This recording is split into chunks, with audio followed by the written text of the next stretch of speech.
It's time to build a logic bridge between the conversations and the content that we've been sharing and results. Anybody that is listening or watching is a leader or manager of people in organizations that are trying to be better.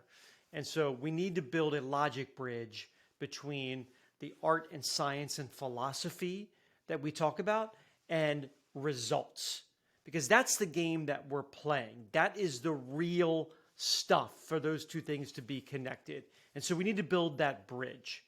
And it's really important to develop that game plan for excellence to ensure that the work that we're doing translates to results, but also to confirm the fact that the content that we talk about is steeped in data and research and actual examples of winning, of results.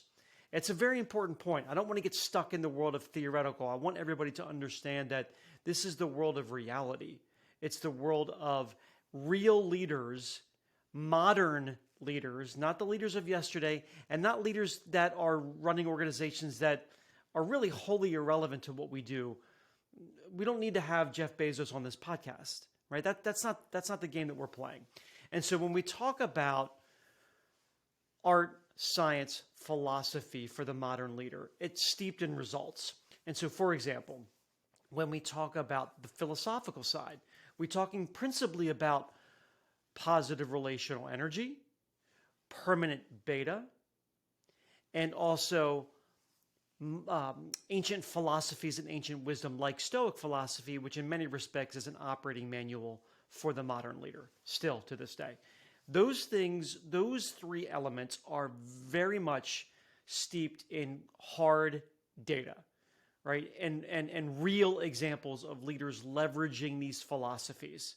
So whether you are swayed by a Harvard Business Review study or swayed by an actual operator discussing these philosophies and how they've made their businesses better, either way, those philosophies have data to support results.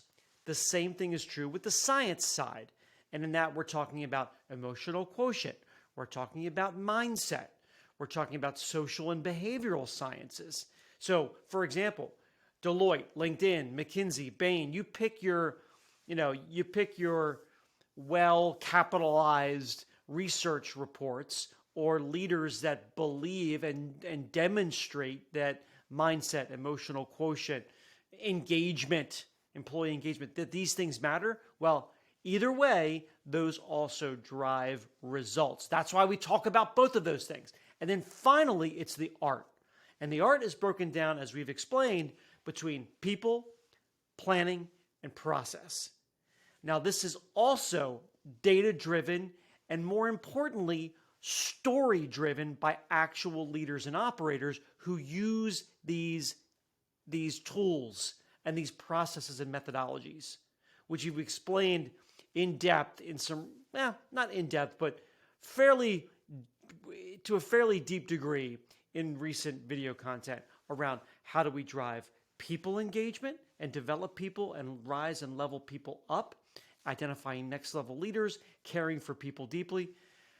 From a planning perspective, how do we develop a clear, actionable, accountable, aligned strategic plan, and how do we execute against that plan?